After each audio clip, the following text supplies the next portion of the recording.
स्वयं को दे दो। पूरी दुनिया में आप मांगिए, हमारे पंजाब में इतनी देवियां, इतने सुंदर सुंदर स्थान, हिमाचल में इतने सुंदर सुंदर स्थान महादेव के, देवियों के, सब पूरे भारत भरे पड़े हैं इन स्थानों से। क्यों? सब जगह मांगो, लेकिन वृंदावन में जाके तो दे दो, मांगो मत। ऐसा श्री वृंदावन। आज नरसिंह मेहता चूके नहीं, ठाकुर जी से, महादेव से कह दिया आपको जो अति प्रिय है वो मुझे दो। महादेव पहले तो संकुचित हो गए, बोले ये क्या मांग रहे हो, लेकिन ये उनके पूर्व जन्म के भजन का प्रताप है। मुचकुंद के स्वरूप में किए गए भजन का यह बल था कि महादेव की कृपा हुई, और महादेव ने कृपा करके निक शांति रख लो भैया। अब जहां श्रोता बैठ जाएं, बैठन दो उनको, कथा सुनने वाले इनको उठानो नहीं चाहिए, अपराध लगे। तो क्या निवेदन कर रहे थे हम? हाँ, और फिर रास में प्रवेश हुआ। आज सुबह से विचार कर रहे थे कि महादेव की कृपा और किन पे हुई। हमारी पूनम दीदी तो कह रही महाराज जी नरसिंह मेहता का ही चरित्र चलने दो, पूरा चरित्र नरसिंह मेहता जी का कह दो। पर वो मन में बार बार हरिहर आ जाते हैं ना, तो बार बार ये लगती है कि दोनों के मिलन की कोई तो, हमको तो सुख मिलेगा, एक भक्त का ही चरित्र कह दें, आप लोग भी सुनते रहो, पर ये हरि और हर का मिलन भी तो हो ना बीच बीच में, उसके लिए तो फिर होना चाहिए। और फिर दूसरा नाम हमारे चित्त में आया, जहां हर ने हरि से मिलवाया, ऐसे वृंदावन के रस उपासक, और जिन्होंने वृंदावन रस को सबसे ज्यादा अपनी वाणी में गाया। वैसे तो सबने गाया, पर विख्यात भाव से सबसे ज्यादा जिनका रस पूरा विश्व ने आस्वादन किया है, ऐसे हुए श्री हरिराम व्यास। कौन है? हरिराम व्यास, श्री हरिराम व्यास जी महाराज, श्री विशाखा सखी के अवतार। निकुंज में दो सखी प्रधान हैं, एक श्री ललिता जी और दूसरी श्री विशाखा जी। श्री ललिता जी हमारे ब्रजमंडल में स्वामी श्री हरिदास जी के रूप में प्रकट हुई, और श्री विशाखा जी हमारे ब्रजमंडल में श्री हरिराम व्यास जी के रूप में प्रकट हुई। इन निकुंज की दो अली हैं, दो सखी हैं। वास्तव में ठाकुर जी को किशोरी जी को निहारनो प्रिय है। बहुत ध्यान से सुनियो सब लोग। ठाकुर जी की नित्य उपासना क्या है? किशोरी जी को निहारना, बस। पर किशोरी जी की नित्य उपासना ठाकुर जी को निहारना नहीं।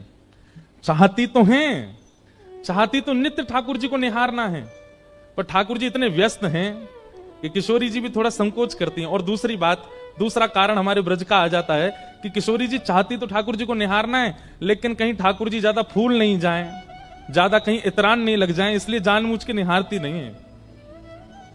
ठाकुर जी हमारे कैसे हैं? नेक अगर किशोरी जी बड़ाई कर दें तो ठाकुर जी फूले नहीं समा में।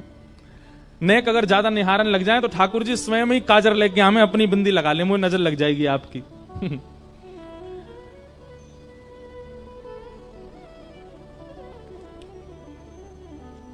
तो ठाकुर जी का नित्य उपासना किशोरी जी के दर्शन है, और किशोरी जी की नित्य उपासना ठाकुर जी के दर्शन है, पर नित्य निहारती नहीं। तब किशोरी जी क्या करती हैं? वे सन्मुख बैठा करके श्री ललिता जी को देखती हैं और विशाखा जी को देखती हैं। ललिता और विशाखा जो हैं, ये किशोरी और ठाकुर जी के ही रूप की परछाई से उनके सामने लीलाएं करती रहती हैं। जैसे जब जब श्याम सुंदर की याद आती है, तब तब ललिता विशाखा लीला करती हैं, और लीला करके किशोरी जी को दिखाती हैं। ललिता जी श्री किशोरी जी बनती हैं और विशाखा जी श्री श्याम सुंदर बनती हैं, और ये दोनों लीला करके दिखाती हैं। उसी से किशोरी जी का मन प्रसन्न होता है। तो ऐसा कह दें तो कोई अतिशयोक्ति नहीं कि ठाकुर जी की उपासना किशोरी जी का दर्शन, और किशोरी जी की उपासना ललिता विशाखा का दर्शन।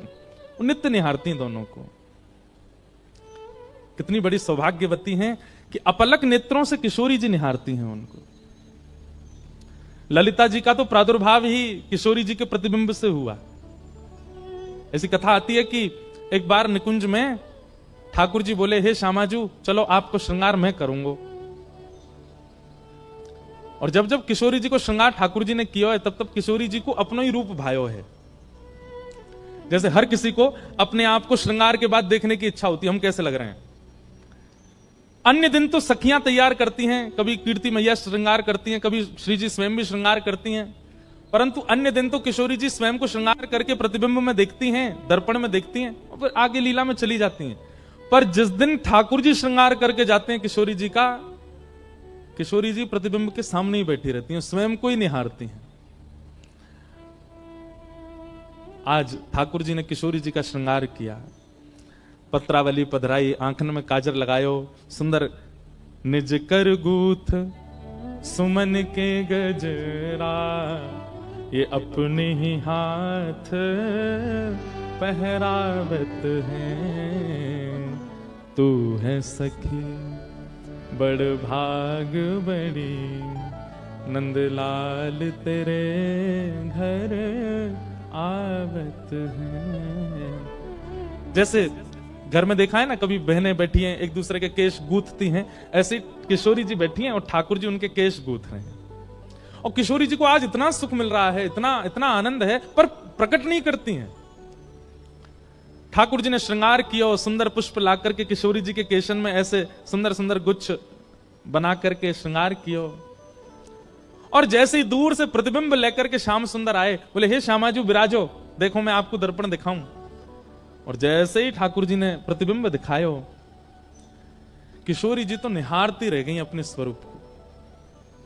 अब ठाकुर जी जैसे ही दर्पण दूर करें, किशोरी जी कहें नहीं, या कुछ सामने ही रहने दो, यहीं स्थिर कर दो। ठाकुर जी कह रहे हैं वाह, अपने रूप को निहार रही हो? बोले अपने रूप को ना निहार रही, या रूप में चढ़े भये श्रृंगार को निहार रही हूं, और वो श्रृंगार कैसे कियोगे वो चिंतन कर रही हूं। अब तो इतना सुंदर लग रहा है किशोरी जी को अपना स्वरूप की वो ठाकुर जी को भी कह रही है दूर बैठो, मुंह देखन दो। ठाकुर जी कभी पर्दा डाल दें, कभी दर्पण हिला दें, किशोरी जी नाराज है, बोले याकू मत छेड़ो, मेरे सामने ही रहने दो।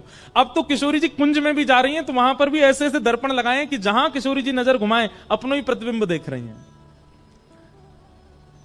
ठाकुर जी बोले इतनो प्रिय लगो आपको मेरे द्वारा किया गया श्रृंगार, क्यों ना या श्रृंगार के स्वरूप को स्तब्ध स्थिर कर दिया जाए।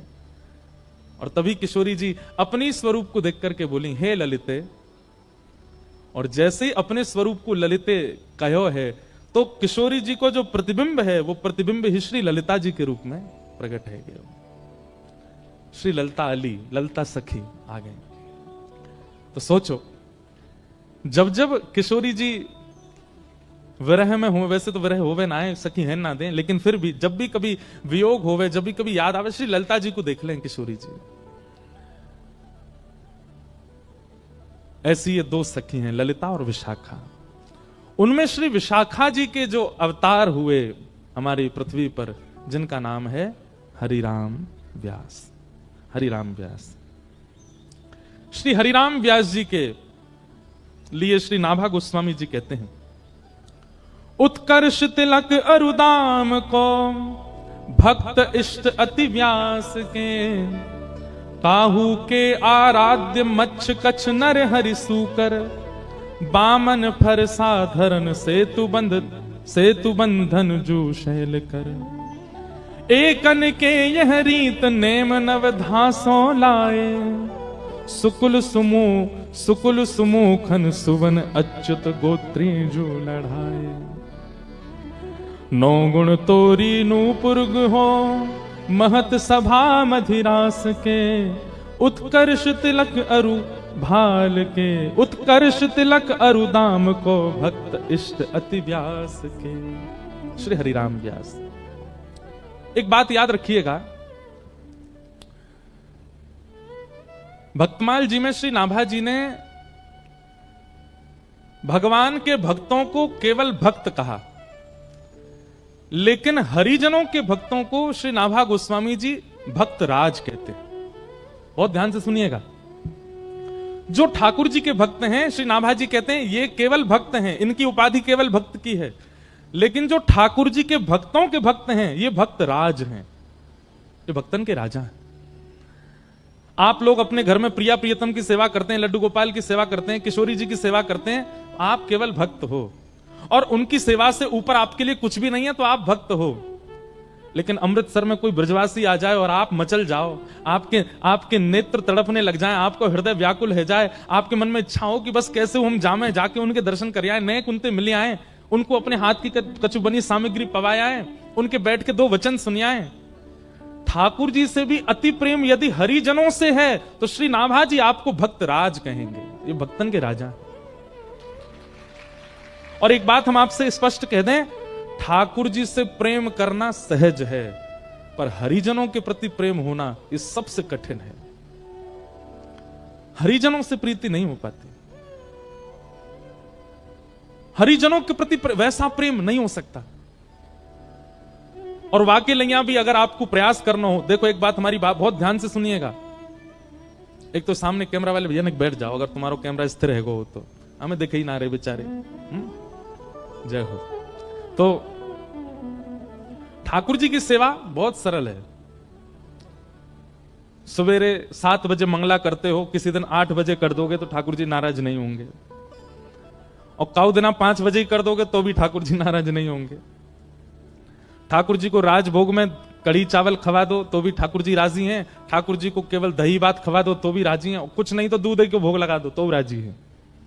रात में शयन के समय ठाकुर जी को भोग लगाओ तो राजी, नहीं भोग लगाओ दूध धरा के, नहीं तो चना चनौरी मिश्री लगा दो तो भी राजी। सुबह दो सेज पे तो राजी, नहीं सुबह भूल गए, ठाकुर जी बैठे हैं खुद सो गए तो भी बेचारे राजी, कुछ नहीं कहेंगे। ठाकुर जी की सेवा तो बहुत सरल है, बहुत सहज है, उसमें तो आपको परिश्रम करना ही नहीं पड़ता है। पर हरिजनों की सेवा, हरिजनों की सेवा तो कठिन है। अगर किसी भक्त को आपने प्रसाद के नाम पर केवल दूध भोग दे दिया, चना चनौरी धर दिए सामने, तो महाराज भ्रगुटी टेढ़ी करके देखोगे जी कापावार हो भैया, या के काजे लेके आया तो हमें अपने घर, वो तो टोक भी देगा, वो तो रोक भी देगा, वो तो नाराज भी हो जाएगा। सीधी बात, ठाकुर जी के सेवा में चीटिंग चल जाएगी पर भक्त की सेवा में नहीं चलेगी। वो तो तुरंत आपको डांट देगा। ऐसा समझ लीजिए कि भगवत सेवा बिना सीसीटीवी कैमरा के की गई चोरी है, लेकिन भक्त सेवा वो तो चारों तरफ कैमरा लग रहे हैं, फिर आप क्या कर रहे हो, एक एक गतिविधि, ए भाई प्रणाम ऐसे नहीं करते हैं, चलते ऐसे नहीं है, एक हाथ से नहीं करते हैं, ऐसे बैठते नहीं है, ऐसे खड़े रहो, ऐसे बोलो, ये शब्द नहीं बोलना चाहिए, ऐसे नहीं घूमना चाहिए। भक्त तो आपको टोकेगा, ठाकुर जी टोकते थोड़े हैं। ठाकुर जी ने तो मुंह बंद कर रखो कलयुग में कि मैं टोकूंगा ही नहीं। तो भगवत सेवा बड़ी बात नहीं है, भक्त सेवा।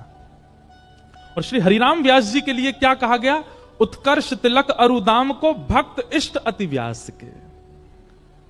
व्यास जी के इष्ट कौन है, भक्त। इसलिए हमारी प्रार्थना भैया, जैसे मंदिर में आप अपराध ना बन जाए इसका ध्यान रखते हो, मंदिर में आपसे कोई दोष ना हो जाए इसका ध्यान रखते हो, ऐसे ही कभी किसी भक्त का आपके चित्त में दुर्भाव ना आ जाए ये भी ध्यान रखो। कोई तिलकधारी हैं, कोई कंठी पहने हैं, कोई ब्रज से प्रेम करने वाले हैं, और उनकी किसी भावना पर आपके चित्त में प्रश्न चिन्ह आता है कि ये कैसे कर रहे हैं, ये अपराध है। हरि से भी ज्यादा कठिन हरिजनों का भक्त होना। और हरिजनन के प्रति यदि भक्ति चाहिए हो, राधा रमन जी खूब अच्छे लगते हैं, राधा वल्लभ जी खूब बढ़िया लगते हैं, बिहारी जी में खूब निष्ठा, वृंदावन में खूब निष्ठा, परिक्रमा में खूब निष्ठा, यमुना जी में खूब निष्ठा, लेकिन ब्रज के ब्रजवासियों में और ब्रज के संतों में आपकी निष्ठा नहीं हो रही हो, तो जाओ वृंदावन के गोपेश्वर और जाके गोपेश्वर महादेव को प्रणाम करो और गोपेश्वर महादेव से प्रार्थना करो, गोपी प्रेम की भिक्षा दीजिए, कैसे हूं मोहे अपनों कर लीजिए। गोपी प्रेम की भिक्षा दीजिए, कैसे हूं मोहे अपनों कर लीजिए। हमारे वृंदावन के पंचायतन मैंने कितनी बार कहा है, वृक्षों को प्रणाम, रज को प्रणाम, यमुना जी को प्रणाम, ब्रजवासियों को प्रणाम और गोपेश्वर महादेव को प्रणाम। इन 5 प्रणामों के बाद किसी देवालय में जाइए। यदि गोपेश्वर महादेव को प्रणाम नहीं किया गया होगा तो बिहारी जी के बगल में, आपके बगल में स्वामी श्री हरदास जी भी खड़े हो जाएंगे तो उनको पहचान नहीं पाओगे। ये गोपेश्वर महादेव ही करवाएंगे। कल हमने सुना रास में प्रवेश महादेव की कृपा, और आज हम सुनेंगे भक्त इष्टों के प्रति स्नेह महादेव की कृपा से।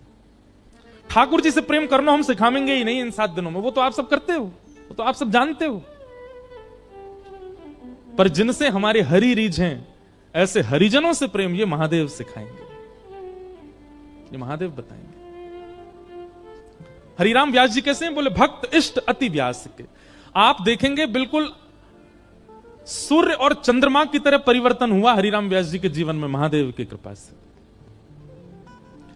पहले के हरिराम व्यास कैसे हैं वो तो हम बाद में कहेंगे, पर बाद के हरिराम व्यास, शंकर जी से मिलने के बाद हरिराम व्यास जी कैसे हैं?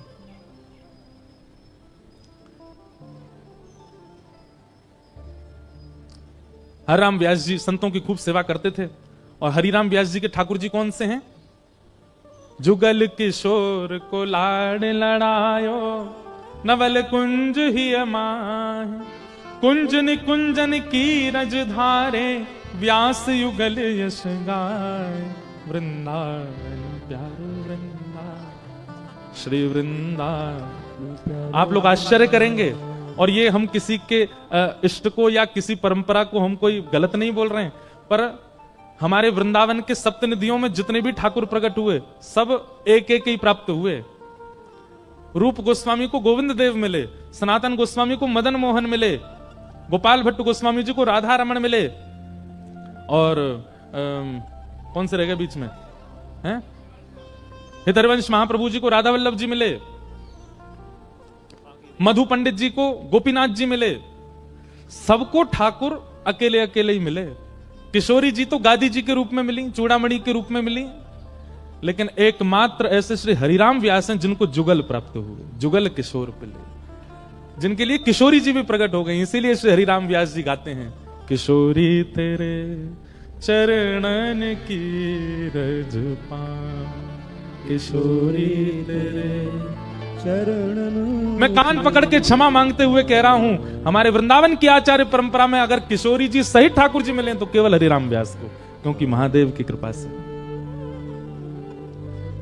जारज को ब्रह्मादिक तरसत, जारज को ब्रह्मादिक तरसत, सूरज शीश चढ़ाऊं किशोरी तोरे, सूरज शीस चढ़ाऊं किशोरी तेरे, चरणन की रज पाऊं किशोरी तेरे, चरणन की रज पाऊं। बैठी रहूं कुंजन के कोने, बैठी रहूं कुंजन के कोने, श्याम राधिका गाऊं किशोरी तोरे, श्याम राधिका गाऊं किशोरी तेरे, व्यास स्वामिनी की छवि निरखत, व्यास स्वामिनी की छवि निरखत, विमल विमल जस गाऊं किशोरी तोरे, विमल विमल जस गाऊं किशोरी तेरे, चरणन की रज पाऊं किशोरी तेरे, चरणन की रज पाऊं। इसलिए हरिराम व्यास विशेष हैं, क्योंकि उनको जुगल मिले।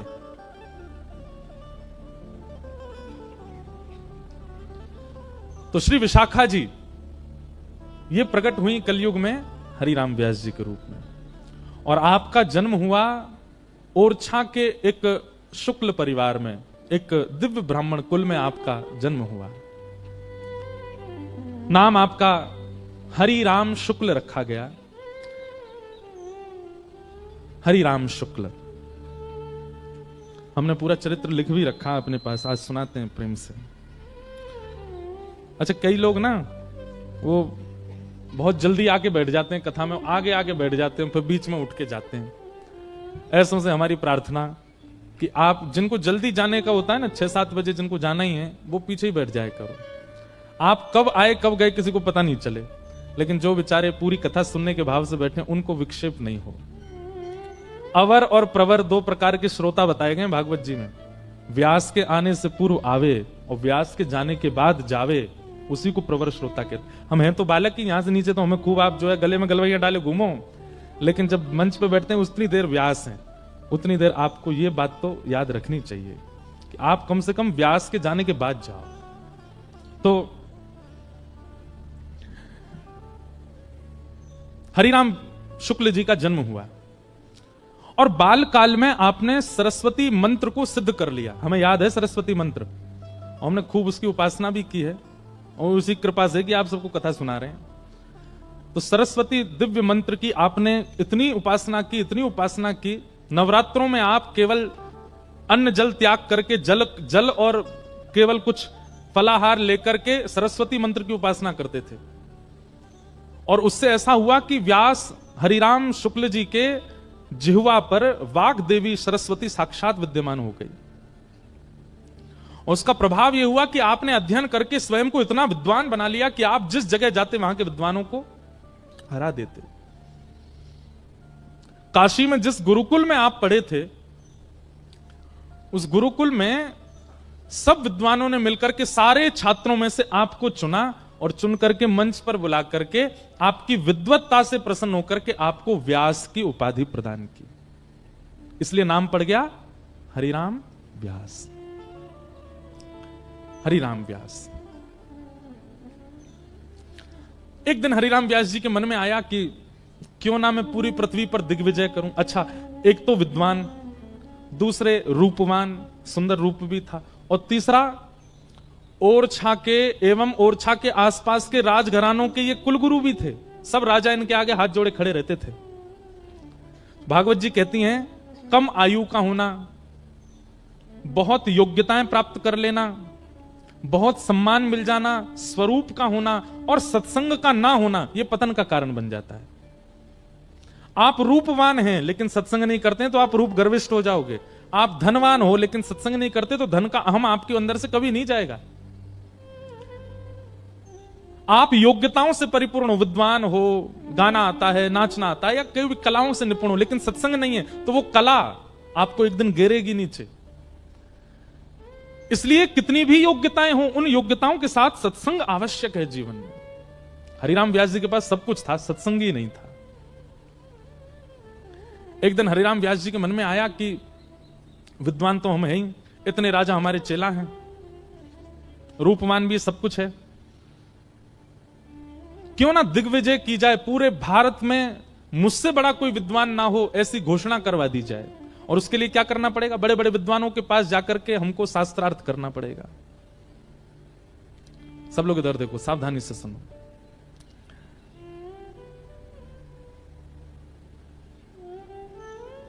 तो उस समय पर ये छपाई मशीन तो होती नहीं थी, तो हरिराम व्यास जी स्वयं ग्रंथ लिखते थे। गुरुदेव से सुना हुआ ग्रंथ याद करके फिर उस ग्रंथ को पूरा आद्योपंत लिखते थे। और ऐसे ग्रंथों की अनेकों बैलगाड़ियां उनके साथ में ही चलती थीं। लोग बागों के बक्साओं में कपड़ा रहते, लेकिन उनकी बैलगाड़ियों में ग्रंथ ही ग्रंथ रहते, और स्वयं लिखित ग्रंथ। उन ग्रंथों को लेकर के हरिराम व्यास जी शास्त्रार्थ दूर, उनके ग्रंथों के नाम सुनकर के बड़े बड़े विद्वान तो वहीं से हाथ जोड़ के भाग जाते थे, बोले हमने तो ग्रंथ ही नहीं देखे, इनसे शास्त्रार्थ क्या करेंगे। और सुना ये ग्रंथ इन्होंने खुद लिखे हैं। बाल्यकाल में आप लोगों ने एक चतुर ब्राह्मण की कथा सुनी होगी, उसका नाम था तेनालीराम। सुनी?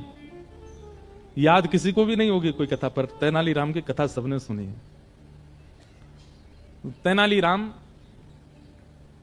एक बार एक राजा के यहां गए, और वहां राजा के यहां एक बहुत बड़ा कोई विद्वान आया, और उसने पहले से ही अपने शिष्यों को भेज करके कहा कि हम राजा को कह दीजिए हम उसके यहां के विद्वानों को हराने आ रहे हैं और उसके कुलगुरु बनने आ रहे हैं। तो राजा बोले भैया हमारे गुरुजी तो कहीं गए हुए हैं और ये विद्वान आ रहा है, आकर के सबको हरा देगा, खुद आकर के हमारा गुरु बन जाएगा, इसको कैसे रोका जाए। तो तेनालीराम, एक तो होता है कि अनपढ़ गंवार, एक होता महागंवार, एक होता वज्र गंवार। वज्र बिल्कुल कुछ जानते ही नहीं है। तो तेनालीराम बोले हम लड़ेंगे, हम शास्त्रार्थ करेंगे। राजा बोला आपको आता है? सब बोले वो तो हम बाद में बताएंगे हमको क्या क्या आता है, आप तो केवल उसके सामने हमको शास्त्रार्थ करने दो। तो सामने वो विद्वान आकर के बैठ गया। विद्वान आकर के बोला हाँ जी किस विषय पर शास्त्रार्थ होगा? तो तेनालीराम बोले जो तुमको विषय बढ़िया लगता हो वहां से प्रारंभ करो।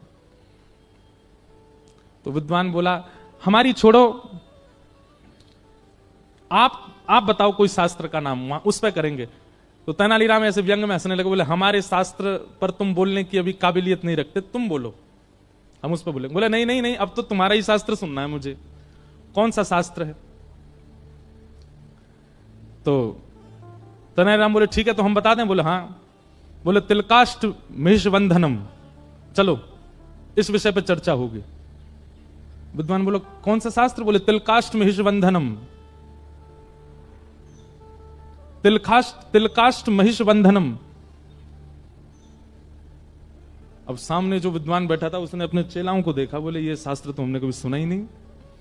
तो सब चेला बोले गुरुजी भलाई इसी में कि यहां से ऐसे ही चल दो, कहीं हमने शास्त्रार्थ किया और आपने शास्त्र का ही नाम नहीं सुना और इसने कहीं दो चार और बातें बोल दी, आपसे उत्तर नहीं देवा तो नाक और कटेगी हमारी। तो बेचारा वो विद्वान उसको लगा कि भैया हमने तो शास्त्र का नाम ही नहीं सुना। तेनालीराम ने उसको खूब सुनाई, खड़ी खोटी सुनाई और कहा आ जाते हैं, आइंदा कभी मत आना इस नगर की ओर, तो मुंह उठा के भी मत देखना, देख लेना एक शास्त्र बोला अभी तो ऐसे मुझ पर 56 करोड़ शास्त्र और रखे हैं। विद्वान बोला क्षमा कर दो हम जा रहे, चला गया। पीछे राजा बैठा था, राजा के पास भी विद्वान तो बहुत थे, सब विद्वानों ने घेर लिया तेनालीराम को। बोले अरे ये तिलकाष्ट महिषबंधनम ये कौन सा शास्त्र है? बोले कोई शास्त्र नहीं है, तिलकाष्ट मतलब तिल को ठठुआ और महिषबंधनम मतलब भैंस को बांधने वाली रस्सी। हमने उसी को संस्कृत में बोल के कह दिया इस शास्त्र पर शास्त्रार्थ करो, और डर के मारे भाग गया। राजा बोला भैया तुम विद्वान तो नहीं हो लेकिन बुद्धि तुम्हारी खूब तेज है। और फिर एक विद्वान के द्वारा तेनालीराम को फिर अध्ययन करा के विद्वान बनवाया।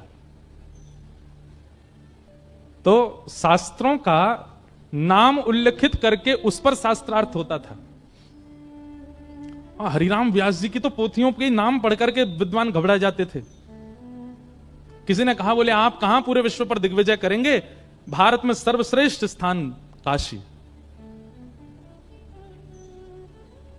ऐसा कहते हैं काशी जो है ना वो देवाधिदेव महादेव की जिह्वा है। क्या है? जिह्वा।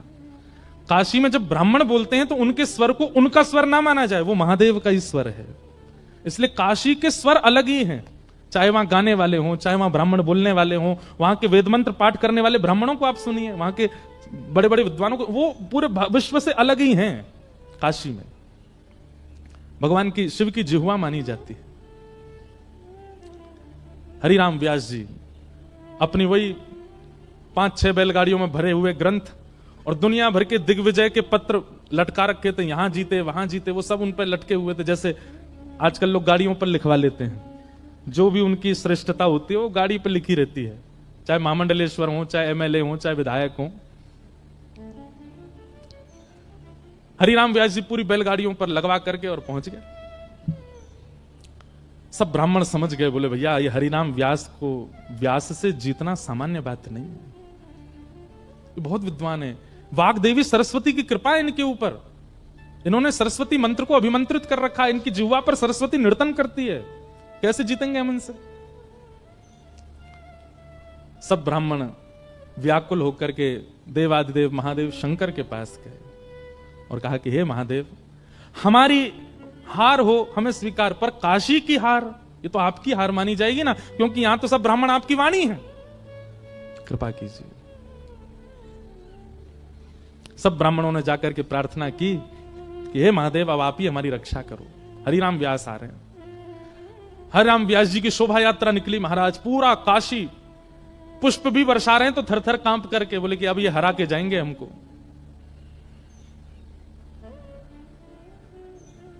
महादेव ब्राह्मणों से बहुत प्रेम करते हैं। बंधुओं ब्राह्मणों से प्रेम करने का कारण भी, मैं कोई जाति विशेष पर बोलूं ऐसा मेरा भाव नहीं, पर ब्राह्मण की जीविका ठाकुर जी ही हैं। वो ठाकुर जी को गाता है, ठाकुर जी को भजता है, ठाकुर जी को तैयार करवाएगा ब्राह्मण, ठाकुर जी पे पुष्प चढ़वाएगा ब्राह्मण, ठाकुर जी की आराधना करवाएगा ब्राह्मण, ठाकुर जी के सब क्रियाकलाप इस संसार में करता ही ब्राह्मण है, तो उससे प्रेम होना सहज है ठाकुर जी का। भले ही उससे अपना घर चलाता है, लेकिन ठाकुर जी का सबसे ज्यादा ध्यान ब्राह्मण ही रखते हैं, इसलिए ठाकुर जी को बहुत प्रिय है।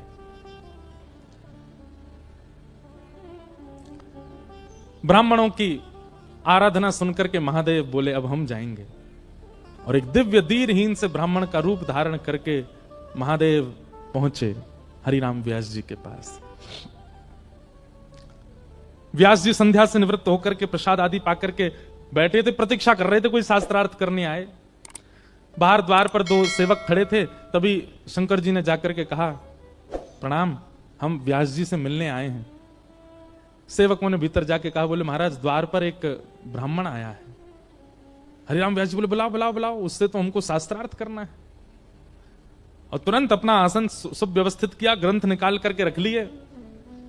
और जैसे ही महादेव पहुंचे, बिल्कुल साधारण सी धोती है, साधारण सा गमछा डाला हुआ है, दीनहीन से ब्राह्मण, पतले दुबले, एक एक नस दिखाई दे रही है। उनकी दीनता, सरलता, दैन्यता देख करके हरिराम व्यास जी बोले महाराज आपका रूप स्वरूप देख करके तो ऐसा लगता है मैंने एक श्लोक भी यदि बोला तो कहीं आप गिर ना जाओ, आप शास्त्रार्थ करने आए मुझसे।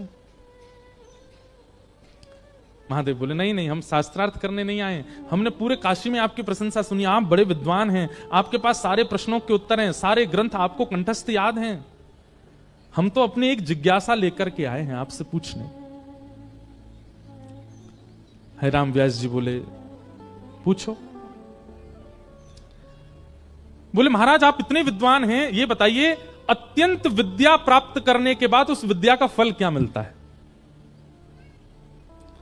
विद्वान होने के बाद उसका फल क्या मिलता है? जैसे धनवान होने के बाद इच्छाओं की पूर्ति, कुछ चाहो वो इच्छा पूरी हो जाती है, ऐसे विद्वान होने के बाद उसका फल क्या मिलता है? हरिराम व्यास जी बोले कोई पूछने की बात है? विद्या ददाति विनयम, विद्या से विनय आता है, विद्या से दीनता आती है, और सबसे बड़ी बात विद्या से विवेक प्राप्त होता है। विवेक किसे कहते हैं? सही और गलत की पहचान, इसको विवेक कहते हैं। बहुत ध्यान से सुनिएगा, एक कैसा ट्रांसफॉर्मेशन है हरिराम व्यास जी के जीवन में, कहां वो पूर्व के हरिराम व्यास और कहां वो बाद के हरिराम व्यास, महादेव की कृपा। हरिराम व्यास जी बोले विवेक होता है विद्या से, विवेक की प्राप्ति होती है। अच्छा विवेक किसको कहते हैं? बोले सही और गलत की पहचान, इसको विवेक कहते हैं। महादेव बोले तो इसका मतलब आपको भी विद्या का फल नहीं मिला? हरिराम व्यास जी बोले मतलब? बोले मुझे आपका विवेक विवेक सा लगता नहीं है। क्यों? क्योंकि आपने अपनी विद्या से, आपने अपनी विद्वत्ता से अपनों से नीचों को हराना उचित समझा है, ना कि उस विद्वत्ता से किसी का भला करना। आपने किसी के घर को प्रसन्न नहीं किया होगा, आपने किसी के घर को आनंदित नहीं किया, जितने ब्राह्मणों से अभी तक आप मिले सबको रुलाया ही आपने, यह आपका विवेक है। आप विद्वान केवल इसलिए बने हैं ताकि आप पूरे विश्व को हरा सकें, सबसे जीत करके सबके कुलपति बन सकें, और यह विद्या का फल तो नहीं होता।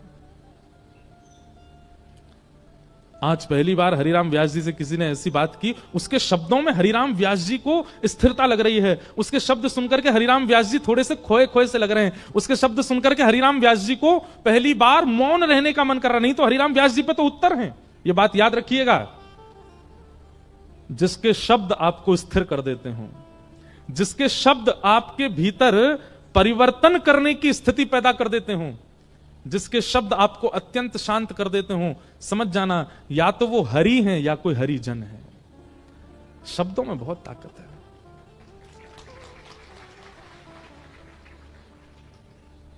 अगर मुझसे पूछा जाए पूरे विश्व को कौन चला रहा है, तो शब्द। यहां जितने लोग बैठे हैं, कई लोग अपने जीवन में बहुत उपलब्धियां प्राप्त कर लेंगे शब्द की कृपा से, कई लोग अपने जीवन में वृंदावन की प्राप्ति कर लेंगे शब्द की कृपा से, कई लोग अपने जीवन में विरक्तता को प्राप्त कर लेंगे शब्द की कृपा से, और क्षमा कीजिएगा कई लोग दुष्ट बन जाएंगे, कई लोग राक्षस प्रवृत्ति के हो जाएंगे, वह भी शब्द से। शब्द। हरिराम व्यास जी ने तुरंत हाथ जोड़े, बोले महाराज मुझे तुरंत सत्य बताइए, आप कौन हो? आप कोई सामान्य नहीं हो, आपका परिचय क्या है? और जैसे ही कहा आपका परिचय क्या है, इतने में ही जटा जूटधारी त्रिपुंड मस्तक पर लगा है, त्रिनेत्रम त्रिशूल हाथ में लेकर के, गले में सर्पों की माला, आहा चिदानंद रूप शिवोहम शिवोहम चिदानंद रूप शिवोहम। साक्षात देवादिदेव महादेव काशी विश्वनाथ प्रभु प्रकट हो गए हरिराम व्यास जी के सामने। महादेव का वह रूप सौम्य करुणता, करुणावतार है। महादेव रुद्र उनका नाम है, परंतु वो रुद्र भाव में नहीं रहते, वो अत्यंत करुणा भाव में रहते हैं। आप कभी भी किसी भी शिवालय में जाओ, 24 घंटा पानी गिरता रहता है, इसका मतलब क्या? भीगे देव 24 घंटा भाव में भीगे ही रहते हैं।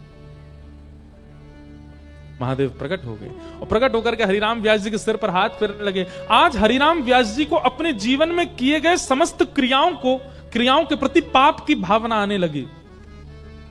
मैंने कितने ब्राह्मणों को हताश किया, उदास किया, निराश किया, रुलाया।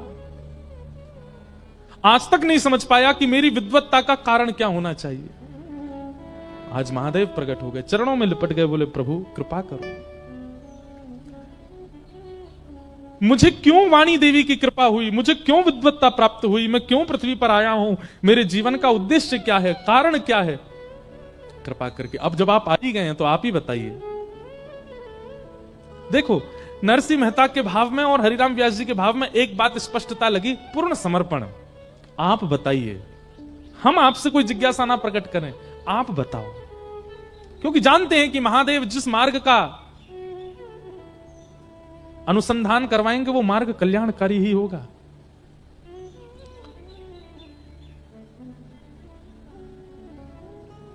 महादेव हाथ फेर करके हरिराम व्यास जी से कहते हैं, व्यास जी, उमा कहूं मैं अनुभव अपना, सत हरि भजन जगत सब सपना, सत हरि भजन जगत सब सपना।